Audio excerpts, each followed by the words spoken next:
தமிழகத்தில் வசதி வாய்ப்புள்ளோருக்கு உயர்தரமான கல்வியும் ஏழை எளியோருக்கு தரமற்ற கல்வியும் தான் தலைவிதி என நிர்ணயிக்கப்பட்டுள்ளது. கல்வியில் சமத்துவம் என்பது வெறும் வார்த்தையாக மட்டும் உள்ளது. தற்போதைய தேவை கல்விக் கொள்கையில் ஒரு புரட்சி. சமமான கல்வியை அனைத்து தரப்பு மாணவர்களுக்கும் பெற்றுத் தருவதே நாங்கள் இன்று ஏற்கும் தலைமை சபதமாகும். வாருங்கள், முடித்து காண்பிப்போம். சமக்கல்வி எங்கள் உரிமை, சமக்கல்வி எங்கள் உரிமை, சமக்கல்வி எங்கள் உரிமை, உரிமை உரிமை.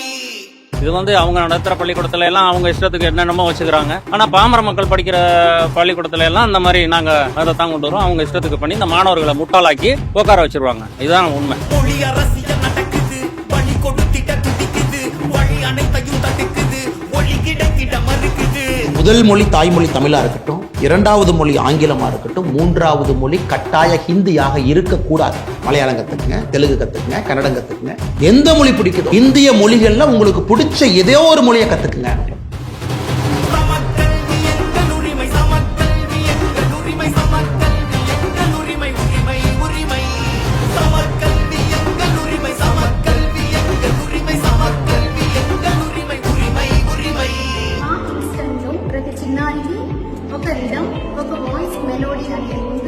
हमारे विद्यालय में कंप्यूटर व प्रोजेक्टर पद्धति द्वारा खेल खेल में भी शिक्षा प्रदान की जाती है.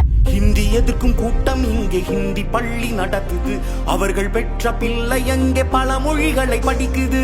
அரசு பள்ளி பிள்ளை எல்லாம் அழுது புழம்பி தவிக்குது. அனைவரும் சமக்கல்வி கேட்டால் கருப்பு கொடியை பிடிக்குது. என்னடா உங்க சட்டம் திட்டம், படிக்கத்தான் போடுற நீயும் வட்டம், ஒப்பிங்க மட்டும்தான் கைய கட்டும், நாங்க உச்சத்தை தொடும் வர அடங்க மாட்டோம். சமக்கல்வி எங்கள் உரிமை, சமக்கல்வி எங்கள் உரிமை, சமக்கல்வி எங்கள் உரிமை, உரிமை உரிமை. சமக்கல்வி எங்கள் உரிமை, சமக்கல்வி எங்கள் உரிமை, சமக்கல்வி எங்கள் உரிமை, உரிமை உரிமை. இப்ப இருக்கிற இளைய தலைமுறை என்ன அப்பான்னு அழைக்கிறத கேட்கிறப்பவே ரொம்ப ஆனந்தமா இருக்கு. என்ன அப்பான்னு அழைக்கிறத கேட்கிறப்பவே ரொம்ப ஆனந்தமா இருக்கு. அப்பா அப்பா ஸ்டாலின் அப்பா, எங்க பிள்ளைங்க மும்மொழி படிச்சா தப்பா. My son is also a citizen of Singapore. பையன் யூகே போயிருக்கான், படிக்கிறதுக்காக போயிருக்கான். 7ஆம் வகுப்பு வரும்பொழுது அவர் என்ன சொன்னாருன்னா, ஒரு யூனிக் லாங்குவேஜ் நான் ட்ரை பண்ணி பார்க்கணுமா, சரி ட்ரை பண்ணி பாருன்னு சொல்லும்போது பிரெஞ்சு தான் உங்க லாங்குவேஜா? தமிழ் கிடையாது. நான் தமிழ் எடுக்கல. வெளியூரின் பிள்ளைகள் படிக்கும் மும்மொழி கல்வி எளியோரின் பிள்ளைகள் படிக்க கூடாதா? உங்க வீட்டு பிள்ளைகள் மும்மொழியினை படிக்க எங்க வீட்டு பிள்ளைகள் படிக்க கூடாதா?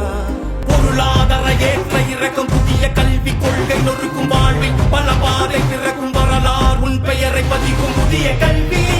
இது புரட்சி கல்வி, மும்மொழி கல்வி, முன்னேற்ற கல்வி. சமக்கல்வி எங்கள் உரிமை, சமக்கல்வி எங்கள் உரிமை, சமக்கல்வி எங்கள் உரிமை, உரிமை உரிமை.